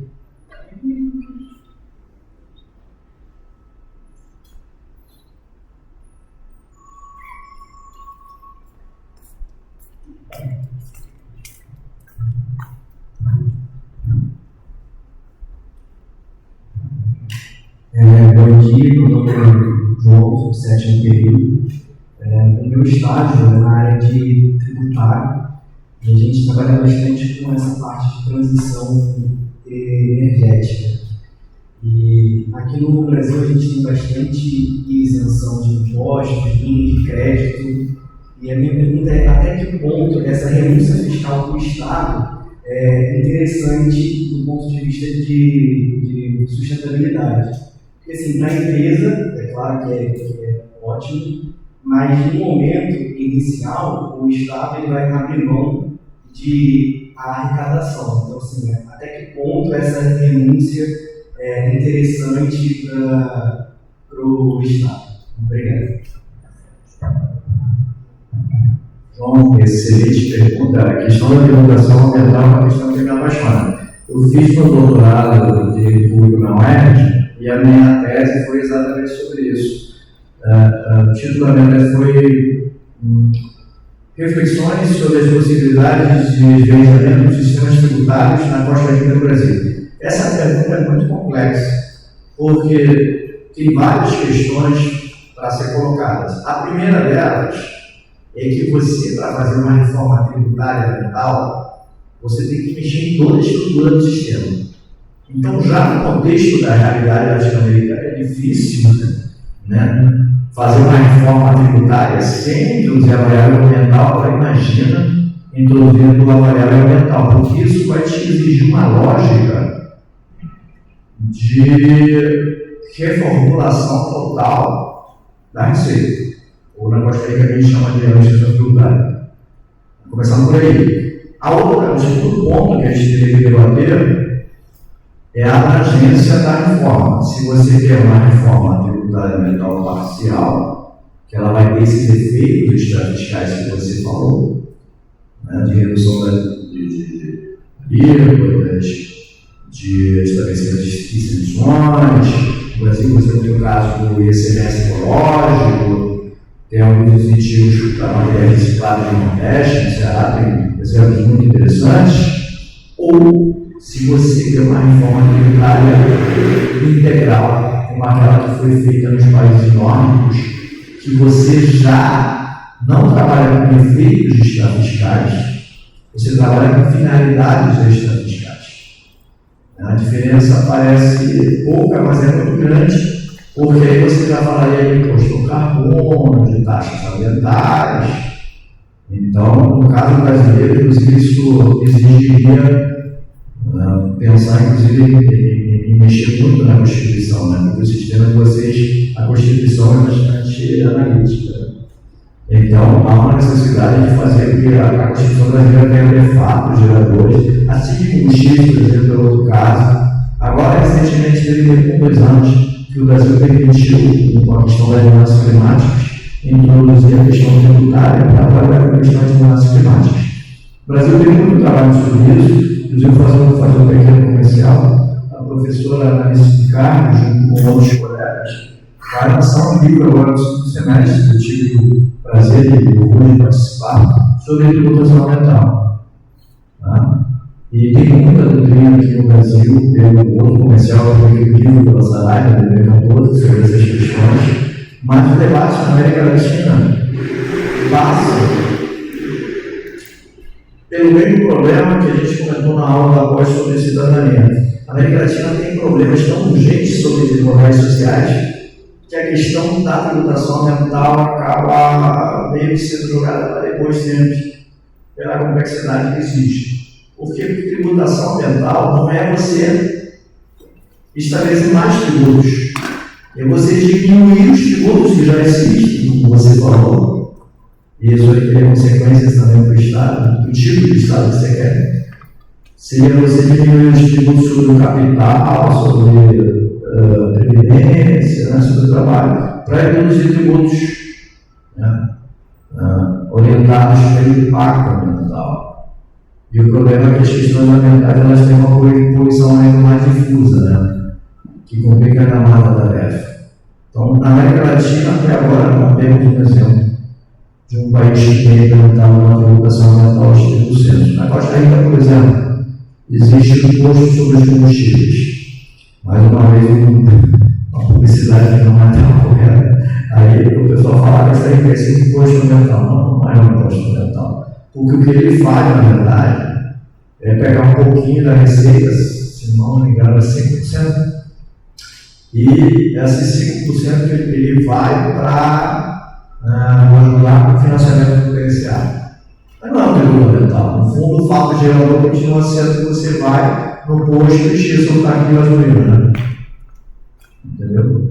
Mas é uma questão super interessante para ser debatida, porque se você tem um Estado com lógica de direito, você tem que seguir a orientação que foi feita na Lei 92. Comando e controle, que é multa, sanção, pena, né? Instrumentos tipos de direito, licenciamento, tem que ser complementados com instrumentos econômicos de gestão ambiental. Né? Mas é uma tarefa que para a América Latina ainda, eu diria, uma tarefa que ainda talvez é utópica ainda que necessária. Eu acho que existe necessidade de fazer tributação ambiental.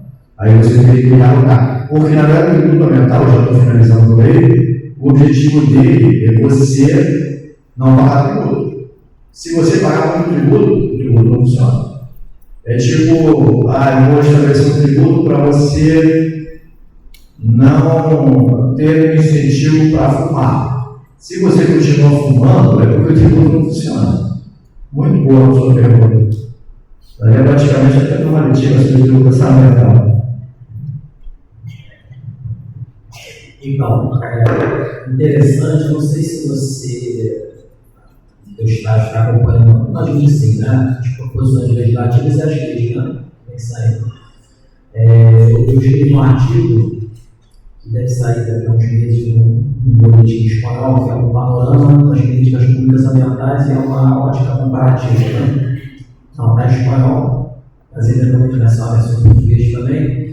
E em 2024 a gente teve algumas leis interessantes. Por exemplo, a gente tem uma política de mobilidade sustentável, pelo qual sua cabeça você sabe, né? Então lá, por exemplo, tem uma tributação diferenciada dos carros híbridos.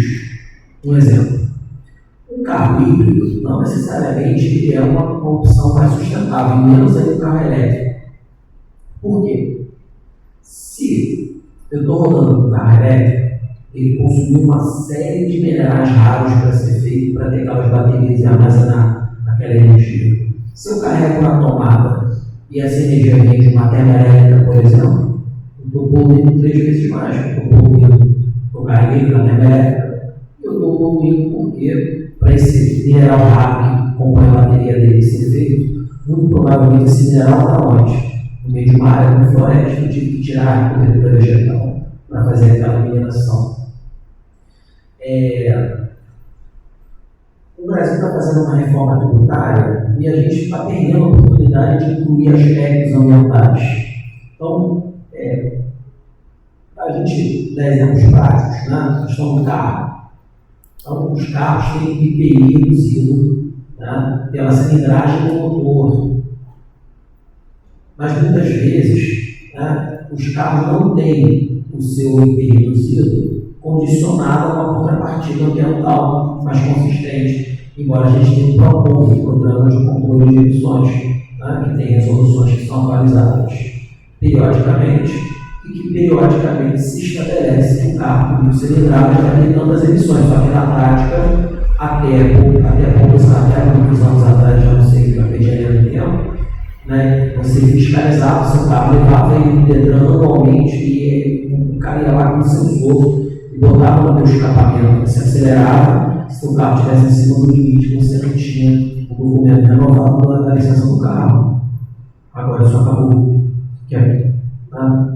O carro tem carros mais novos que nem vão para a fiscalização do Detran e tem outros mais velhos que a fiscalização é a cada tantos anos. Né? Então, como operacionalizar isso? Né? Linha branca. Linha branca tem eficiência energética, logo tem em tese de tributação diferenciada. O ar-condicionado seria classe A e consome menos energia. Isso é interessante, quanto menos energia a gente consome, né? Ela vai com frio. Aí eu pensei, poxa, eu estou gastando energia toda, liga um ar só e está dando quanto? E ótimo, menos energia. Se eu tivesse chegado com mais tempo aqui, eu ia abrir aquela piscina e ia apagar essas luzes, menos energia que está gastando. Melhor, além de expandir a oferta, de energia, a gente tem que trabalhar com a eficiência no uso da energia. E por fim, um debate interessantíssimo é o debate dos agrotóxicos. Os agrotóxicos são tributados, né, de forma absurda, porque querem isenção. Os agrotóxicos, e o agrotóxico é muito mais danoso do que você fumar um cigarro.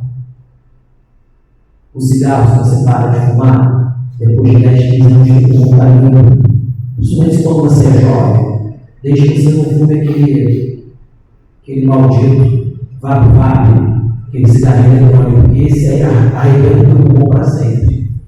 Minha mulher fez o resto, ela é fisioterapeuta respiratória. Os estudos estão mostrando que esse vapo, cigarrinho eletrônico, o óleo daquela essência, ele pula no pulmão, não sai.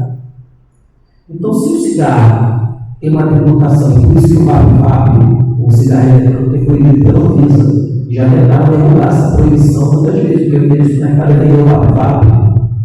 Eu já falei para vocês que o interesse do capital é lucrar. Falo isso na disciplina de empresarial, não é fazer um melhor. A gente tem que buscar fazer um melhor e defender a lógica de que o capital tem que trabalhar com limites ecocêntricos, limites ambientais, socioambientais. E a gente tem uma ação direta de inconstitucionalidade questionando a isenção de tributos nos agrotóxicos. E vejam, o Brasil é o maior consumidor de agrotóxicos do mundo. E isso não pode ser normalizado. Então é muito fácil você ficar ouvindo uma propaganda na televisão dizendo: o agro é lindo, o agro é maravilhoso, o agro é cheiroso. Quando alguém quer te vender uma ideia, eu acho que você tem que ligar uma ponta para escolher. Será que é isso tudo? Será que é tão bonito como o comercial? E aí eu vou te dizer, tem pesquisas científicas que já mostram que a mãe, quando amamenta uma criança, a mãe dá um peito para o neném. Aquele leite do peito tem agrotóxico. Sabiam disso? Aquele leite do peito já tem microplástico. Você tem microplástico hoje na tua corrente sanguínea e você não sabe. Isso é estudo científico, não é teoria da conspiração. O professor Pedro é o ecoxiita, está falando aqui, fake news. Não, isso é estudo científico. Pode pesquisar aí. Quando a gente fala de antropoceno, nós estamos virando plástico. O mundo está virando plástico. Isso não é nenhum exagero. Nós temos agrotóxicos e existe uma série de doenças cognitivas e quadros em recém-nascidos e pessoas que estão disparando além dos casos de câncer e que são associados ao agrotóxico. Então, querer orgânico não é luxo nenhum. Querer comer menos agrotóxico não é ser idealista e muito menos ser espírita. E aí, como que você admite que agrotóxico não paga imposto? É essencial agrotóxico. Os agrotóxicos foram introduzidos a partir da segunda metade do século XX. Antes disso, não tinha agrotóxico que as pessoas comiam. Eram menos pessoas. Mas nós temos uma série de tecnologias, os chamados bioinsumos, a chamada bioeconomia. Então, não é um dilema. Ou eu tenho agrotóxico, ou eu vou comer fome. Isso é um falso dilema. A gente tem forma de comer sem nos envenenarmos. Então, a gente precisa ser inteligente, buscar um modelo inteligente de desenvolvimento no Brasil. Perceberam isso? Então, o agrotóxico não tem como parar de tudo. É um absurdo, desculpa. E aí, meu querido, sua pergunta é muito boa. Uma das coisas que nós mais temos é o quê? São subsídios tributários para coisas insustentáveis. A cadeia do petróleo tem uma série de subsídios que a cadeia da renovável não tem. E vou dizer, renovável também tem impacto ambiental. Eólica tem impacto ambiental. Solar tem impacto ambiental. Tudo bem? E a gente precisa olhar para isso também. Porque as fazendas eólicas criam verdadeiros desertos. Ninguém pode viver ali. O barulho da hélice de uma eólica é enlouquecedor. E os pequenos fazendeiros estão sendo expulsos das áreas com turbinas eólicas. Isso também, na realidade, tem várias publicações, artigos científicos, pesquisas dizendo isso. A eólica tem um impacto de longo prazo, porque os elementos, depois de 30 anos, a gente tem que reciclar, que são elementos químicos raros na natureza. Tem que acabar com a eólica? Não, tem que melhorar a eólica, tem que acabar com o solar, tem que melhorar a solar. A gente tem que trabalhar em cima disso e não voltar para o carvão. E não explorar petróleo na Amazônia. A gente precisa reduzir a produção de petróleo. Professor, isso é realista. São escritas ambientais. As mudanças climáticas estão aí. O clima não vai esperar o petróleo acabar. E nós vamos sofrer com isso. Então a gente tem que trabalhar para a transição energética de verdade, para isso acontecer, tem que reduzir o consumo de hidrocarbonetos e aumentar outras fontes de energia. Por que a COP aqui no Brasil, em Belém do Pará, é tão importante no estado do Pará? Tem um modelo de bioeconomia, uma economia baseada em produtos florestais, no açaí e outros produtos. Quem foi no norte já sabe, quem foi em Belém já viu. E pode ser uma dica, o Brasil pode ter uma ideia para o planeta. Assim como o Sebastião Salgado reflorestou uma área detonada, uma propriedade da família dele, transformou aquilo numa ilha de floresta que muda o microclima daquela região inteira. Quando você chega perto da propriedade dele, a temperatura cai, a qualidade do ar melhora, e é instantâneo. Eu sei porque eu já fui lá conhecer o projeto dele. Eu passei 2 dias lá conhecendo o Instituto Terra. Então, isso que o Sebastião Salgado,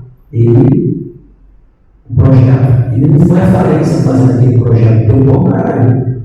Então, dá para ter meio ambiente e dá para ter lucro, dá para ter meio ambiente. Então, essas inconsistências do sistema tributário, esses subsídios, onde não deveria ter subsídios, E a falta de uma tributação, isso por estrutura, condiciona uma atividade econômica que não está nem aí para o meio ambiente. Na verdade, é mais se livrar do licenciamento ambiental, é se livrar das áreas protegidas, é se livrar dos territórios indígenas. Mas quem vai pagar a conta daqui a 50 anos? Principalmente vocês que estão aí, são jovens. Por isso que eu estou tentando sensibilizar vocês, gastando essa saliva, gastando essa saliva toda, então o microfone está ajudando, porque ontem nós tivemos que gritar bastante no Maracanã, eu fiquei sem voz. A gente vai lá da tarde, entendam, tá? Mas enfim, que me perdoe os não familistas, enfim, acontece, ela vai gritar, fica sem voz. Então, alguém tem mais alguma pergunta? E a minha pergunta é muito pertinente, e aí eu recomendo o documentário para vocês que também está baseado no livro. Não sei se vocês conhecem, mas é um documentário que a história das coisas da Ariana. O vídeo é sensacional, ele tem 20 minutinhos, o livro é fantástico. Ele explica basicamente por que ele tem essa irresponsabilidade organizada. Nossos sistemas tributários eles têm uma orientação, né, que a gente poderia falar que é uma irresponsabilidade organizada. Por quê? Porque as questões ambientais, a pergunta é muito complicada. Para pensar numa tributação ambiental, primeiro a gente tem que fazer a seguinte pergunta. Primeiro, o que a gente degrada no ambiente? É porque tem uma orientação que degradar é barato. Se o meio ambiente é de todos, tá? De todos, não tem problema que não é de ninguém. Quando não é de ninguém, ou seja, de todos, os grupos mais poderosos eles vão se apropriar, que a teoria que na economia chama-se de free riders. Então aí a segunda pergunta seria, tudo bem, então a gente degrada porque é barato e tem orientações jurídicas, políticas e econômicas para degradar. Como a gente faz a reorientação? E aí é que entra a questão que o sistema tributário tem que fazer uma análise da pegada ecológica, que é o que o professor Ferreira estava falando agora. Quais são as atividades que têm uma pegada ecológica muito forte? São essas atividades que eu tenho que desincentivar. E olha que aí tem uma questão importante, o tributo é sempre sobre atividades ilícitas. Como bem o professor Pedro falou, a gente paga sempre. O ser humano tem que pagar. No momento que ele acorda, no momento que ele vai dormir. O que a gente não pode permitir o dano. Então, o tributo ele vai te dar, nas palavras do professor Ricardo Lobo 2, alternativas de escolher. Então, por exemplo, o Piketty vai bem. Como ele fala que os problemas ambientais são internacionais, ele fala um imposto ao carbono mundial. E aí temos que discutir a questão do tráfego aéreo, enfim, etc. Mas aí entramos com um último ponto. Como fazer essa reorientação para problemas que exigem respostas imediatas. Mas normalmente o nosso aparato, o nosso ordenamento jurídico ele é muito lento. Né? É muito lento. Ele só trabalha quando a gente tem emergência. E a pandemia foi uma prova disso. Então eu acho que tem uma questão que eu acho muito interessante aqui no Brasil, que eu costumo destacar, mesmo na América Latina a gente tendo debates muito fortes legislativos sobre tributação ambiental. O Brasil tem uma doutrina riquíssima em matéria ambiental. Então você tem o livro sobre tributação ambiental, você tem o Leão Taveira Torres, você tem o José Domingues, você tem a professora Lise do Piaçu, do Pará, fazer publicidade do meu livro, também tem o meu livro. E tem um debate muito rico, volta e meia, as questões são debatidas no Legislativo e no Supremo. Que vocês têm um ativismo judiciário forte, temos ministros, por exemplo, do STJ, o ministro dele, Herman Benjamin, que tem uma sensibilidade ambiental, uma hermenêutica ambiental muito forte. O que o professor Pedro falou também é para se destacar, vocês são uma geração que já construiu o direito ambiental. Por exemplo, na Costa Rica, a gente conseguiu, no plano de estudos, ter como obrigatória na UCR duas disciplinas de direito ambiental. Direito ambiental internacional, que é fundamental, e direito ambiental nacional da Costa Rica. As duas são obrigatórias. Por quê? Porque os ODS são transversais. Quando você discute o ODS 1, Quando você discute fome, pobreza, cidades sustentáveis, você tem que debater isso. Ou é debatido em qualquer disciplina do direito. O direito do trabalho, a direito da cidade, empresarial, ambiental, internacional, constitucional. E aí a questão de como você fazer esse sistema tributário funcionar é uma questão de ponderação. Tem que aplicar realidade, necessidade, proporcionalidade no sentido estrito. O tempo que está jogando, né, contra essa nossa perspectiva de urgência. Pode ir na sua pergunta, obrigado. Bom, pessoal, mais uma pergunta? Então, a gente vai encaminhar para o encerramento da reunião. Alguns recadinhos para vocês. Tá? A Luciana vai brindar os QR para vocês preencherem o formulário para fins de obter um certificado. Tá? Não sei se já estão, mas certamente vão estar quando a gente encerrar aqui. Tá?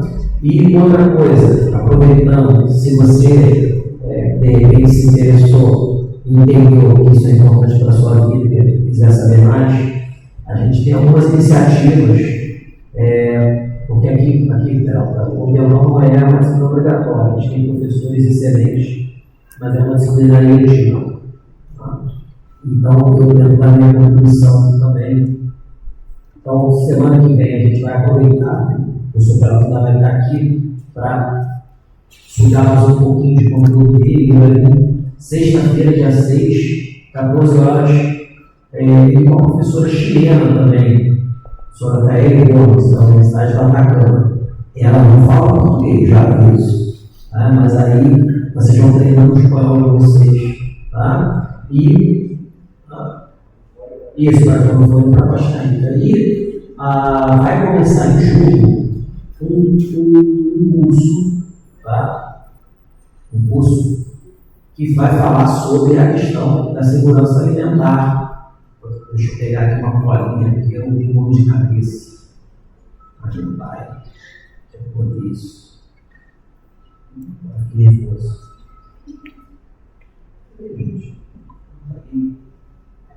Enfim, aqui tem.